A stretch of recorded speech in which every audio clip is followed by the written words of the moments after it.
In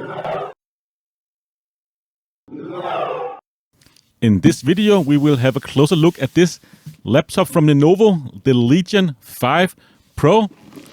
I bought this because I wanted a mobile video editing station. I do edit in DaVinci Resolve, so DaVinci Resolve really likes NVIDIA graphics cards, which is one of the reasons why I wanted to get a computer with an NVIDIA graphics card. This is the 3070 variant, 1 terabyte of SSD and 16 gigabytes of memory, and of course the Ryzen 7 5800H. So I plan to upgrade this to 32 gigabyte and throw in a secondary 1 terabyte of SSD, which should be plenty going forward, and of course upgrade to Windows 10 Pro. So let's have a look at what we actually get inside the box. This is a relatively heavy box and also a relatively heavy computer, which we'll also have a closer look at here in terms of weight. And of course we will set it up and run some benchmarks, both in terms of gaming benchmarks and some video specific benchmark with DaVinci Resolve or testing with DaVinci Resolve here. But anyways, unboxing this, we are met with a little quick start instruction here with the Legion branding on there. And you're just prompted to actually connect the power to the computer, so the little power brick, or the rather big power brick, before you turn it on, because the battery is disabled in BIOS, like most Lenovo computers. And of course, you can see all of the ports here on the back. And you also get a little safety/warranty instructions here included as well, if you are interested in such. And we met with the little box here, which contains, of course, the power cable. I live in the European countries, so this is what we get here in Europe. But it's a rather big power plug, and you can see with the big power plug there that you normally use for a desktop PSU. So yeah, definitely it's a little bulky. And you also get a few Lenovo Legion stickers. Quite a handy little thing there. I'm not really sure I've ever used the stickers that came with my devices throughout the years, but if you're into that kind of thing, it's a kind of a neat little feature to be included. But the big power brick here is the 300 watt power adapter, which is kind of insane. Very heavy, very big. I don't really know why they include a 300 watt power supply, considering you can get a 230 watt from Lenovo with the same plug. They have a wider range of power supplies with this plug here, and the computer maximum usage around 190 watt. So you could just go and get the 230 watt from Lenovo and just pack it on a little, or be a little lighter when you are actually having your computer in your rucksack or in your bag or wherever you're gonna carry this, because this is just a beefy power supply. So I'm definitely gonna get the 230 watt in the future. And then we're met with, of course, the computer itself, nicely protected here with this styrofoam here. Kind of look like an X with that foam on. But anyways, let's just get into the actual laptop there, protected in this nice bag as well. And first impression, it is a very heavy laptop. It is also a relatively thick laptop, considering I used to have a 2018 15-inch MacBook Pro that I recently sold because I wanted something more powerful. And this is definitely more powerful. You can also see the beefier cooling system in there. Seems to have a sufficient cooling system to cool that 140 watt PSU, or GPU rather, excuse me. And also that 8-core 16-thread CPU. It seems to not be thermal-throttling even if you're pushing this device quite substantially. And yeah, it does have some kind of aluminium in the top and in the bottom. And of course on the back side is where you find the majority of the ports, including HDMI 2.1, USB 3.1 Gen 1, so 5 gigabits, USB Type-A, and also USB Type-C, and a LAN adapter as well as a power jack as well. And all of the USB Type-C ports also supports DisplayPort out, and the one on the back does also support power delivery up to 100 watt. So you can actually pack a little lighter power supply and actually use this laptop. Of course not to its full potential, but you get a pretty beefy laptop anyway, and pretty fast. And you have the little lip there in the front lid to actually open the laptop. And you have the kill switch for the web camera there. It is hardware kill switch, so that's pretty nice. And a USB-A as well on the right side. Quite nice for that mouse dongle. And you do have bottom firing speakers. Oh, they do fire a little bit out in the side there because of the design. And in terms of weight, my little letter scale here, maximum capacity is 2.6 kilo. And this is just on the border of that, around 2.570 or 2.6 kilo, just sharp 2.6 kilo for the laptop alone. And the power supply is another kilo. You have to pack along with that beefy cable there as well. You could of course pack it with a little shorter or smaller cable, but anyways, one finger operation or opening the lid is quite nice and smooth. This is actually one of the big improvement, I believe, in terms of the other Lenovo laptops I've been looking at recently, and also the bigger brother, the 7 Pro or the 7 non-Pro, but the Legion 7. They have the low contrast silver keys where you can't actually really see the lettering on the keys, at least in some lighting. It is very difficult. Of course, you have the backlighting. My unit only have the white backlight, but the black keys and the white text is definitely my preferred one, and I really like typing on this keyboard. It's very nice and comfortable. Kind of remind me a little bit of the ThinkPad keyboard. Not quite as good, but gets pretty close. We do have a plastic trackpad, but it does track quite nice. The keys feel pretty springy and very good tactile feedback, and it's not really that rattly. Normally, I don't really like plastic trackpads, and it's normally a deal breaker for me, but this laptop was on sale, and I could get it very inexpensively, and it has a very good keyboard, which has, like I said, black and white, or black background and a white texting on it, and the most important feature, it does have a 16:10 aspect ratio screen, so it's a Quad HD Plus, and a matte screen with a 500 nit brightness. That's just fantastic. And yeah, that pretty much what sold it for me. 16:10 aspect ratio is definitely my favorite one. And there's a little label on the computer there as well, telling you you can use FN plus the Q key to switch between the different modes. So you have silent, automatic, and maximum power. And you also have the 10 keys here on the side. I really like that on a desktop computer, and this is kind of a desktop replacement, so fine for me, definitely. But anyways, let's just plug in the power here and actually try and turn this machine on. I do have the wattage meter there, you can see on the left, so you can see how much wattage I'm actually drawing from this computer here throughout the benchmarks I am doing in this video here. And I will also include a dBA meter as well, so you can actually hear what kind of noise this machine is making. It's not the most silent machine out there. It does have 0 fan modes, so you can actually go into the BIOS and enable that, but the fan is on most of the time, also just for doing casual things, and it does ramp up quite significantly, pretty fast.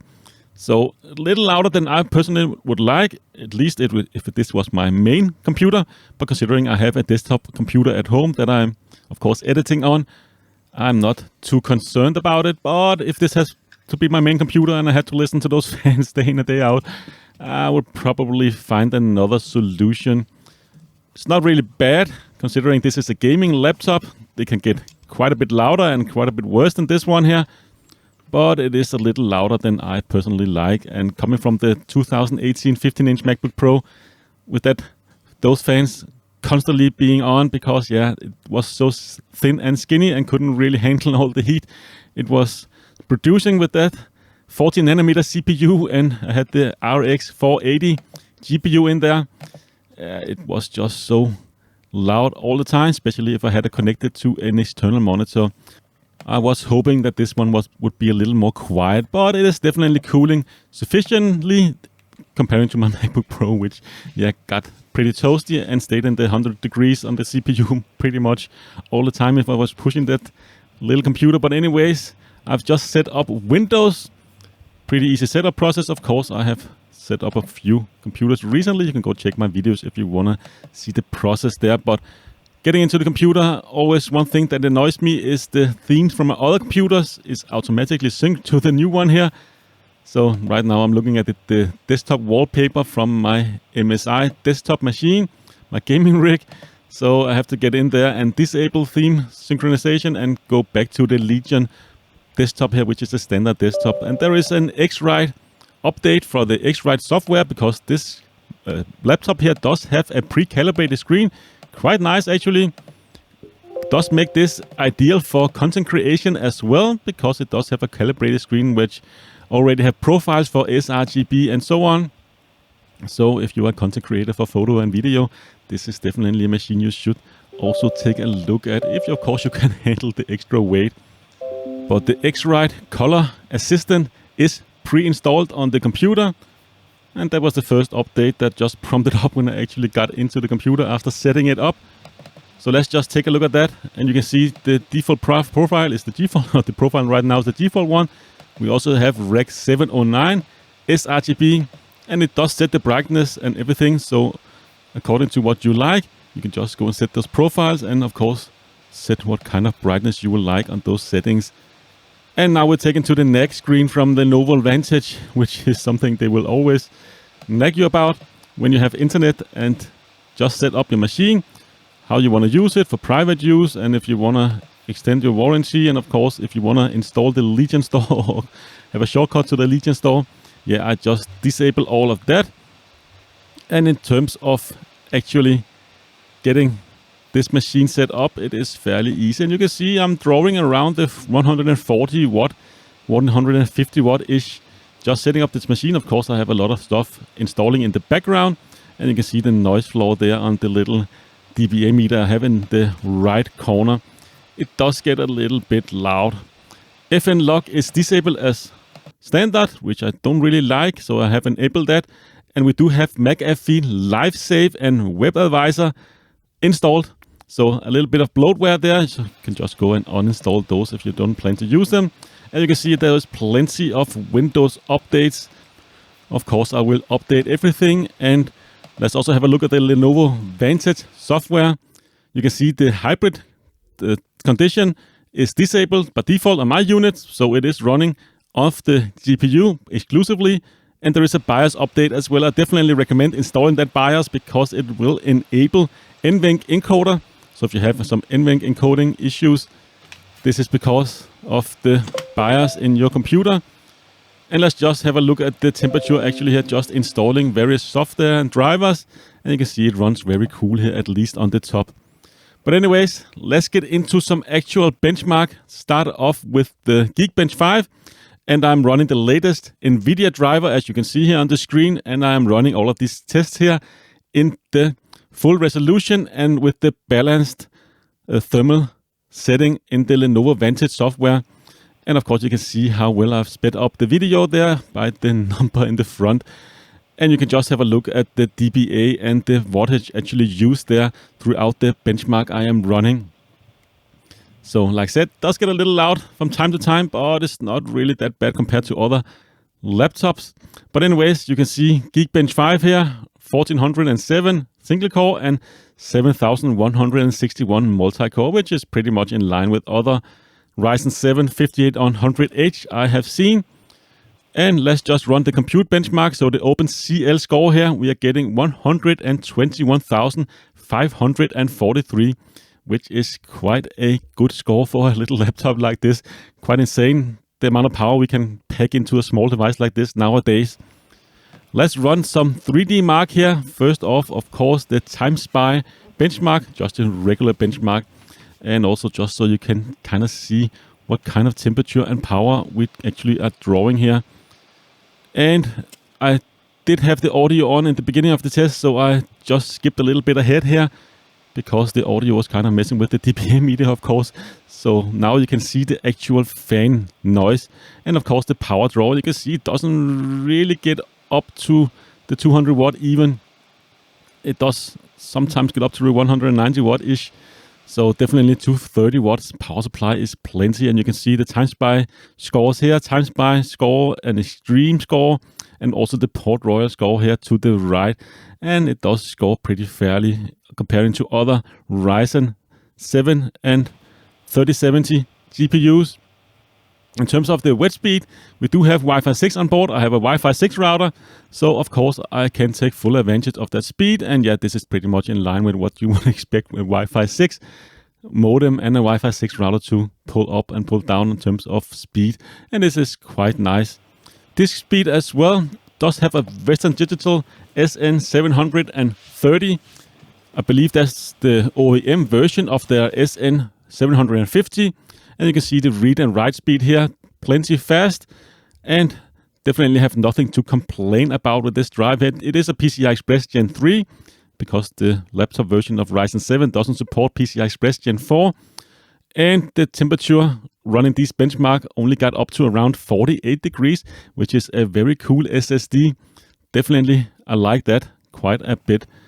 And in terms of audio quality, you can just take a listen right here.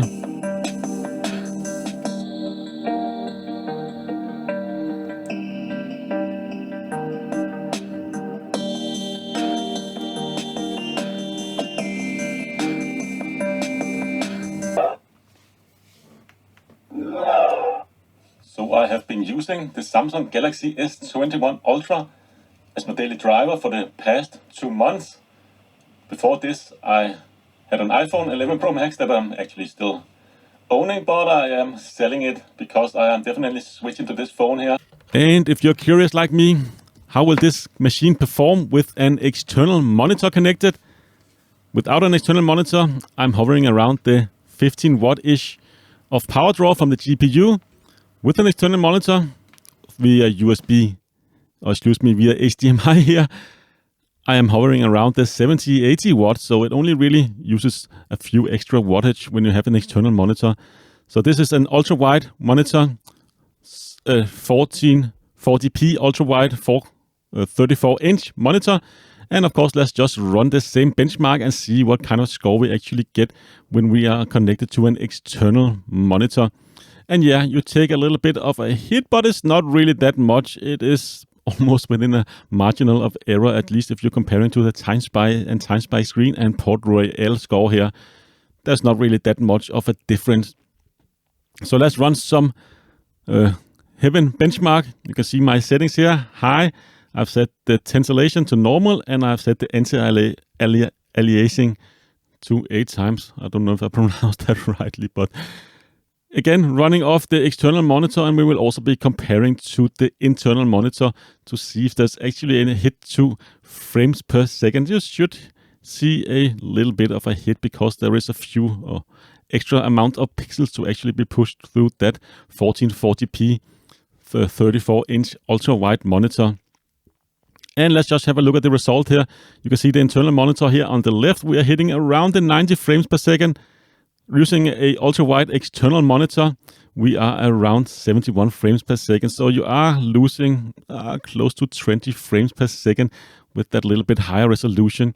And in terms of the Geekbench OpenCL score, not really that much of a difference, external versus internal, actually a little higher on the external score.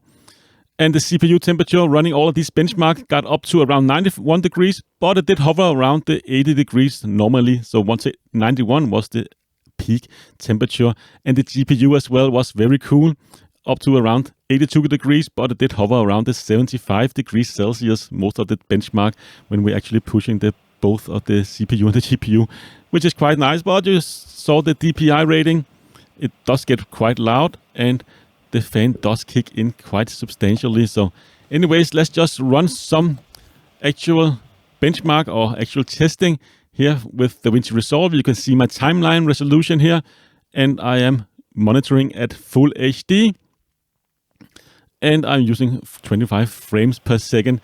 So this is a project I've been working on. I have uploaded to my YouTube channel, and I have completed on my desktop machine previously. This is DNX HR codec, so it's a fairly light codec on a machine, and it does play this video just fine. Scrubbing through the timeline here is just fine, no issues. I can't really tell a difference, other than of course the little fan there on the laptop does ramp up a little louder than my desktop.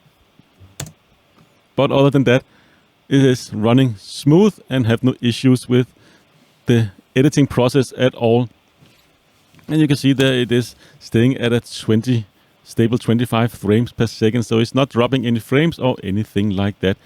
And scrubbing back and forward here between the on the timeline is very smooth and feels pretty much on par with my desktop machine. But the thing I'm most curious about is actually the export times, because on my desktop machine I can export at around 100 frames per second.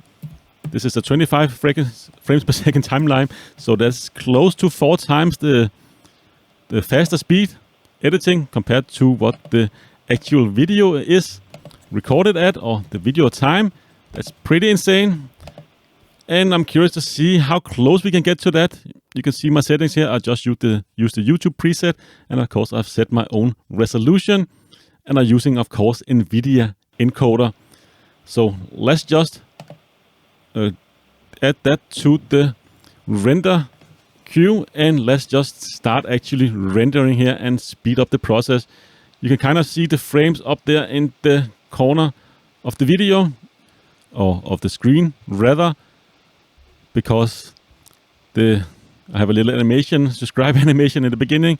The frames does drop quite significantly, but you can see we are pretty close to the 100 FPS. I'm maybe losing around 5 to 10 FPS exporting, comparing to my 3080 desktop to this 3070 laptop computer.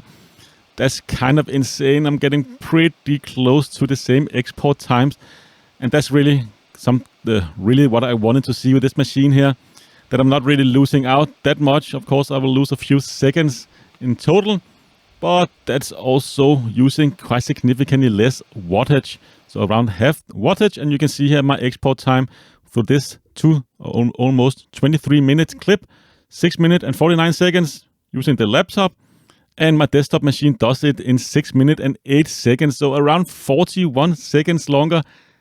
Still very, very fast, and it's pretty mind-boggling that we can actually export this fast nowadays.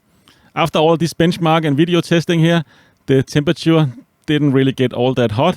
The fans definitely keep this system nice and cool, even though a little bit loud at times. And you can see the maximum temperature I was measuring around the bottom here was around the 45 or 43-ish degrees Celsius. So that's pretty insane actually from a little laptop like this. I do have no real backlight bleed on my unit and no dead pixel, so that's also quite nice. And the BIOS on this system here is quite a nice BIOS system. You can see here the simple BIOS actually looks quite nice. You can also do some GPU overclocking in BIOS. I haven't really messed around with that. I don't really care for overclocking really.